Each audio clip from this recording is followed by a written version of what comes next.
It-tielet u l-aħħar parti tal-programm wara suġġett kemm xejn tqil naħseb wasal il-ħin li nirrelassaw xi ftit u nitkellmu dwar xi ħaġa totalment differenti u fl-istess ħin divertenti wkoll. Fl-istudju bi pjaċir nilqgħu magħna fil-programm il-sin in-nisa lil Tony Sant. Kif inti Tony? Xi trid iktar? Le, aħjar ma Affarijiet damuxek. Għara nistgħu lek aħna naqra ħelu, kafe, tazza ilma. Ilma għalissa kuntent. Tkellimna fuq il-mużika naħseb is-suġġett favorit tiegħek.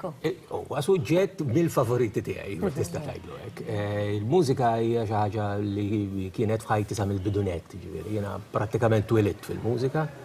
U il-mużika għandha sew dimensjoni professjonali għalija ta' xogħol u hekk, imma anke direzzjoni ta' xi ħaġa li toġobni, għalkemm anke s-silenzju joġobni ħafna wkoll. Fil-fatt jagħmel xi ħaġa vera interessanti ilu il fuq minn 10 snin jagħmel podcasting bl-isem ta' Mużika mod ieħor ma' Tony Sant. Fil-fatt fuq il-paġna tagħna issibu link għal din il-paġna ta' Tony tistgħu issibuha wkoll fuq Facebook u anke tistgħu tieħdu nota ta' l-isem tagħha u mbagħad tidħlu fiha aktar tard u jsir propju dan il-podcasting fejn kull weekend Tony jipproduċi 20 minuta ta' mużika li ħarġet minn Malta. Ġifieri ta' artisti Maltin. Iva, jew inkella ta' Maltin li huma bbażati barra minn Malta. ċarbera l-Awstralja, hemm ukoll f'ħafna pajjiżi oħra, inkluż pereżempju fil-Polonja. Biex intik eżempju Maltin imxerdin madwar id-dinja. Kif tkun ta' Ekku se ngħidlu għax mhux bil-fors. Dan ċempillu kull ġimgħa jien. Jeżisti oġġett jismu l-internet. Hija faċli Jekk l-internet tkun tħarreġ kif tużaħ sew, jew nkella fil-każ tiegħi jien inħarreġ id-disk kont kif jużaw sew l-internet f'ċertu żmien.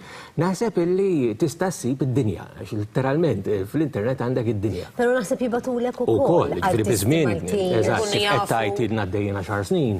Biżmien anke bdew li għax għandna bdejna nitħajru nagħmlu dawn it-throwback videos ta' tmeninijiet u tad-disajnijiet, però materjal u fil-fatt hawnhekk ħaniġu wkoll anke għall-arkivjar tal-materjal, materjal ta' dawk iż-żminijiet ma tantx hemm għaliex fil-fatt ukoll anke ma tantx kienet moda li qisu dak li jkun jagħmel video. U jtellgħu YouTube. U taf xiex ukoll jinbidlu l-affarijiet, pereżempju jekk qabel kienu jżommuhom fuq ċertu equipment issa ma tix teżisti, allura ma tistax taċċessaha, da tibdel. Ġifieri għalik għandek għal-qalbek ħafna l-arkivjar tal-materjal. Appuntu, dak huwa suġġett ieħor li huwa għall-qalbi daqs jekk mhux aktar mill-mużika fil-verità. L-arkivjar. Ġifieri li jinżamm dan il-materjal biex xi ħadd bħalkom li tkun qed tfittex mużika ta' żminijiet oħra għall hekk issiba. Mhux vera, huwa diffiċli ħafna. Kif qed taħdem is-sistema? Għamilek tagħmilha wkoll. Hija xi ħaġa li fil-verità tinvolvi diversi nies. Tinsiex li recordings ta' mużika Maltija imorru lura sa snin 30. Ġifieri aħna qegħdin nitkellmu aktar minn 80 sen ilu jeżistu l-ewwel recordings tal-Maltin. Dawn ġew diġà preservati numru sostanzjali minnhom minn Andrew Alamango f'proġett li kien għamel jismu Malta's Lost Voices, flimkien mal-Arkivi Nazzjonali, eżatt, u dawn minn 78 RPM li huwa format li mhuwiex aċċessibbli għax inti 78 RPM. Illum il-ġurnata. Dawn tal-anqas issa huma forma diġitali u inħarġu anke l-pubbliku fuq CD, għax inti CD faċli tismaħ. Imma meta is-CD jkun ukoll oġġett li ma dex tista' tisimgħu, dan il-materjal tal-anqas huwa miżmum issa fl-Arkivi Nazzjonali biex inti bil-mod kif tkun qiegħda tisimgħu 20, 30, 50 sena oħra, 80 sena oħra jekk hemm bżonn għax għaddew diġà 80 sena, inti dan tibqa' tisimgħu. U jekk jinbidel il-format diġitali jibqgħu jinbidlu dawn id-diment li fl-arkivju. Dak huwa parti mill-proċess tal-arkivju, ġifri l-arkivju il-materjal li huwa diġitali jinqaleb formati ġodda skont il-bżonn. Skont il-żmien. Aħna żardajna ngħidu isma' tmeninijiet u disajnijiet, fil-verità fit-30, l-40 u 50 din l-istorja min kien hemm. Fl-40 daqsxejn diffiċli, fl-40 fil-bidu tal-40 kien hemm il-gwerra f'Malta u allura prattikament waqaf kollox, speċjalment f'dak li huwa żvilupp ta' recordings. Il-mużika baqgħet għaddejja, s'intendi, kellek mod partikolari pereżempju fit-Tarzna, kellek grupp li kien jisimhom l-Stage Commandos u daw kienu jallegraw lil ħaddiema hemmhekk fit-Tarzna u li minnhom dawn mbagħad ħarġu pereżempju il-Radju Muskettieri li konna nsibu fuq Rediffusion.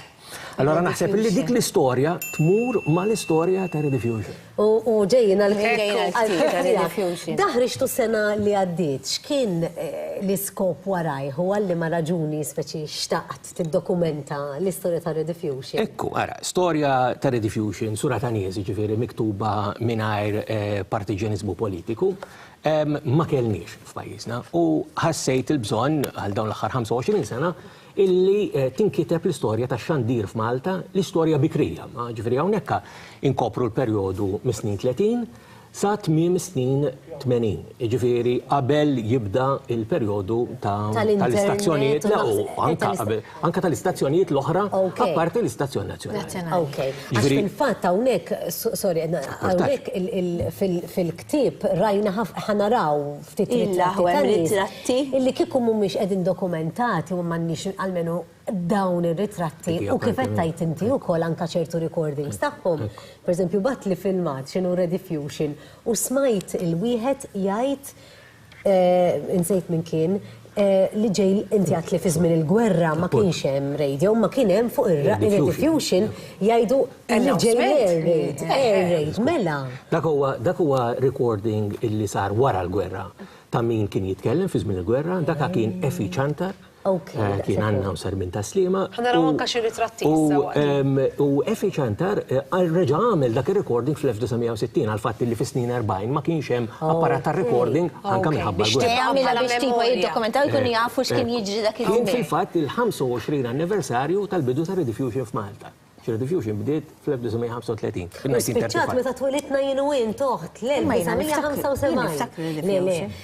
Eżatt. Il-kumpanija spiċċat Rediffusion. Inti għandek żewġ affarijiet li huma Rediffusion. Sewwa Rediffusion għandek u għandek il-kumpanija ta' Rediffusion li hawnhekk pereżempju qed naraw dan ir-ritratt illi jiena prattikament kont naħdem ma' dak illi ġie immedjatament wara Rediffusion bħala kumpanija. Dak huwa jiena u George Peresso lejn tmiem is-snin 80 meta kien se jispiċċa s-servizz tal-cable radio, ġifieri dik il-kaxxa li konna nsejħulha Rediffusion. Ġifieri għandek il-kumpanija ta' Rediffusion dik spiċċat fl-1975. U s-servizz ta' Rediffusion spiċċa fl-1989. Il-min qed naraw. Dan huwa mela li qegħdin nitkellmu dwar il-mużika. Għażilna anke xi ritratti li jidhru fil-ktieb sew mill-kollezzjoni tal-PBS kif ukoll mill-kollezzjoni tal-Arkivi Nazzjonali, l-biċċa kbira tagħhom dawn ir-ritratti li se naraw. Dan huwa l-ewwel disc jockey Malti, l-ewwel DJ Malti. Dan huwa Victor Aquilina illi daħal ma' kumpanija ta' Rediffusion fl-1950 u introduċa programmi tal-mużika biex inti tisma' l-mużika. Ma ġifieri mhux inti fejn is-suġġett, ġifieri huwa l-mużika s-suġġett tal-programm, mhux il-mużika qiegħda tindaq u qegħdem bħala background jew bħala filler. Imma da jgħidlek ġifieri x'inhu għaddej fix-xena tal-mużika, x'inhi l-ħajja tal-artisti. Min jaf minn fejn kien iġib l-informazzjoni. L-informazzjoni ħafna minnha kienet tiġi mill-BBC jew inkella anke minn dawk li ngħidulhom trade magazines. Jieħu noti dak iż-żmien milli jirrakkontaw il-nanitu hekk huma kienu actually ġifieri wara ġurnata xogħol ipoġġu bil-qiegħda kollha madwar ir-Rediffusion biex jisimgħu daw il-programmi mhux bħalna tisimgħu għaddejja bil-karozza. U fost l-aktar li kienu jisimgħu kien hemm pereżempju dawn ara. Dawn huma l-radju muskettieri hawnhekk illi hemm naturalment Victor Aquilina fit-tarf magħhom, però fuq il-pjanu bil-qiegħda hemm Mike Kassar eżattament fuq Johnny Catania flimkien ma' Rose Lajviera u ħdejhom fin-nofs hemm Armando Urso u Charles Clues. U aktar law fit-tarf hemm ukoll Nossi Girlando u t-tifel tiegħu Dennis fuq u fuq wara net hemm Victor Galdes. Dawn qed tarawhom quddiem Rediffusion, mikrofon ta' Rediffusion. Dan huwa hawnhekk qed titkellem dwar l-ikbar divertiment li kien joħroġ minn Rediffusion. Hawnhekk naraw pereżempju mbagħad lil Armando Urso nerġgħu flimkien ma' Enzo Guzman ħdeh b'dik il-karta f'ideh dak huwa Enzo Guzman. Hawnhekk iktar tard ukoll fis-snin 60 din id-darba. Dawn kienu nies involuti sew fil-mużika. Manka pereżempju Charles Camilleri. Kien fuq ir-radio id-doq. Beda l-karriera tiegħu tista' tgħidlek mhux hekk illi Charles Camilleri kien idoq l-accordion fil-programmi, sew il-programm pereżempju kien hemm programm ismu Is-Sija tal-Morta, u allura kien divertenti programm, dan ara ma taħsibx li kienx programm tan-nies moribondi. Dan programm kien joħroġ, dan kien l-ewwel outside broadcast, kien isir minn Palazzo Caraffa fil-Belt u kien l-iktar programm divertenti u popolari, iktar mill-iktar programmi popolari li tista' timmaġina llum fuq it-televiżjon. Fih allura kellek anke ħafna mużika, ġifieri Però sfortunatament recordings ma hemmx u m'hemmx wisq, anke l-ftit li hemm huma ftit ħafna. Kif kont- Hawnhekk ara wkoll pereżempju dan huwa Gaetano Kanta, Gejtu Buttigieg, li kien wieħed mill-iktar kantanti popolari fis-snin 50 u fis-snin 60. Tafu min jiġi dal-aħwa. Appuntu, dan huwa nannu ta' Gianluca Bezzina. U Dorothy Bezzina u l-familja ġviri tiegħu hija numeruża, dan huwa n-nannu tagħhom. Mill-hemm ġejjin. U dan ma dana kien popolari immens, dana l-iktar ħaġa li kien jaqbad kanzunetti popolari Ingliżi, Italjani u Amerikani u jagħmilhom il-kliem bil-Malti. Dak it-tip. Allora għandek ħafna. Qed jagħmel spiritu pront sa ċertu punt ma mhux eżatt. L-istess hawnhekk għandek pereżempju lil diversi mużiċisti tal-jazz fin-nofs pereżempju naraw l-Oscar Lucas hemmhekk flimkien ma' Val Valente u direġenti oħra tal-Rediffusion hemm il-ġdid hemmhekk Victor Aquilina kien hemm ukoll dak iż-żmien Joe Grima li kien Min ta' jaf programmi. xi vjaġġ kien biex għamiltu dak Mux nostalġija, Iktar mill-nostalġija inkwiet. Inkwiet għannu nuqqas ta' arkivjar li għanna nuqqas ta' ħafna minn dawn ir-ritratti, per eżempju, li ma nafux minnu man nies li hemm fihom. Għax m'hemmx dokumenti kif għandek bżonn inti tara ritratt ta' mużiċisti ma tafx minnu ma dawn il-mużiċisti li qegħdin idoqqu. Illi bil-ġurnat iktar faċli ħatkun għaliex qegħdin nibdew narkivjaw issa, qegħdin narkivjaw biżejjed. Hemm min Kif jargumenta. tażel speċi x'materjalu tajjeb u le? Hemm min jargumenta li bħalissa qegħdin għar milli aħjar. Għal-fatt li dak il-materjal li per eżempju jittella fuq YouTube, jittella bla doċ u jekk jaħlaq YouTube jisparixxa u ħana ma jkollniex. L-istess bħal Facebook, jina ngħidha di meta tella ritratti tiegħek kollha u hekk toqgħod pjaċir tarhom.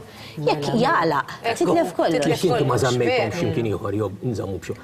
Allura Imma dak Facebook fetaf kif forsi kapaċi żommhom dawk ir-ritratti mek tkun tellajt video fuq YouTube. Ġifieri huwa tajjeb illi in-nies l-artisti jridu jieħdu l-inizjattiva huma li jgħaddulkom il-materjal jew inkella hemm xi mod ta' Mhux dejjem għax il-modi differenti ta' kif isir huma varji. Inti jista' jkollok min huwa mużiċist u jżomm il-materjal tiegħu sew.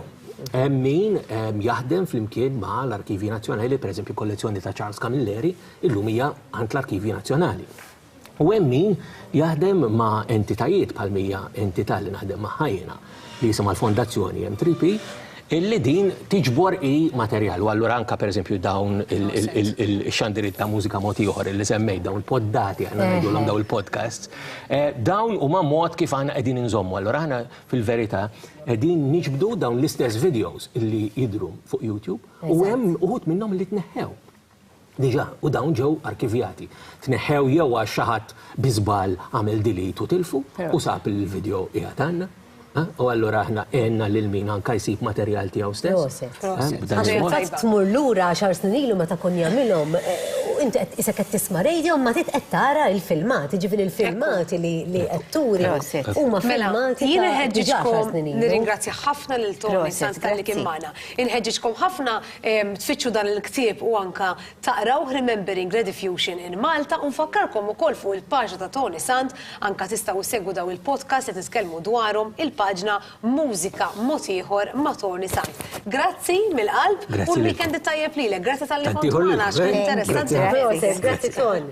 Għanna ħan ringrazzjaw l-sponsors li anka jieħdu ħsieb l-inna, hemm kollha flimkien u anka hemm uħut mill-sponsors tagħna u lura fl-istudju biex nagħlqu il-programm flimkien. Nixtiequ nirringrazzjaw lil Mattea Camilleri għal make-up tagħna bi prodotti New CID, Nuvo Lashes, lil Bata Azraben, lil Sterling Jewelers għal ġojellerija, Chic Med Aesthetic Clinics, Living Well Health Club u lil Bernard Polidano għal fotografija, kif ukoll lil Pippa Toledo għad-diżin tas-set, Paul Target, SG Woodworks Limited, Berger, Hilton Malta, Fornelli, Cafe Bristot, Mannarino Caterers u XFM. Kemm tieħdu ħsieb intom li ma tarmux materjal u li żommu l-affarijiet biex ma jintilfulkomx. U dal-aħħar ħadd U backup u mhux backup u data u hekk tieħdu ħsieb.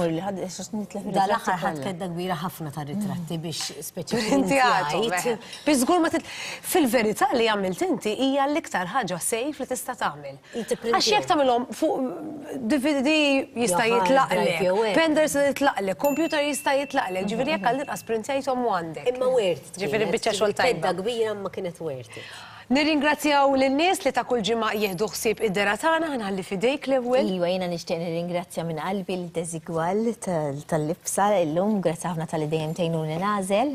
Aħna ma jkollniex problema biex nażlu, lanqas xejn tkun vera faċli għax jażluna. Jażluna. Grazzi ħafna lil Drew Warhurst li libbes lili u lil Pauline din il-ġimgħa mingħand il-Louis John. Jażlilna kull ġimgħa, grazzi mill-qalb. Aħna naġġornaw il-ġimgħa d-dieħla. Mela. Programm interessanti ieħor il-ġimgħa d-dieħla li naħseb għal xahar ta' Jannar ukoll. Forsi jkunu naqra suġġetti jaħarqu, ma il-ġimgħa d-dieħla nitkellmu fuq violenza domestika, ma ovvjament bil-mod ta' kif nafu niftħuha aħna. Mill-banda l-oħra nħeġġukom għax aktar bands. Ekku, mill-banda l-oħra nħeġġukom għax bħalma kellna llum dawn l-istejjer reali li anka tiktbulna intom stess u tagħmlu kuntatt magħna, tkunu tixtiequ taqsmu magħna xi storja jew kellha xi suġġett partikolari li tixtiequna nitkellmu fuq għax jew intom jew membri tal-familja tagħkom tkunu għaddejtu minnhom ikunu interessanti wkoll ġifier nħeġġiġkom tagħmlu kuntatt magħna permezz tal-paġna fuq Facebook il-Sin in-nisa tiktbulna hemmhekk u aħna nkunu nistgħu nwiġbukom lura u nippjanaw għal ġimgħat li ġejjin bil-qudiem. Il-weekend tajb u tinsewx li r-repetizzjonijiet tagħna qed isiru il-ħadd fis-7 ta' filgħodu u fl-10 qegħdin kwarta filgħaxija. Qed isegwuna ħafna. Jismajt li fil-weekend tkun hemm overdose ta' Ciao, ciao, Ciao, ciao. Tajjeb.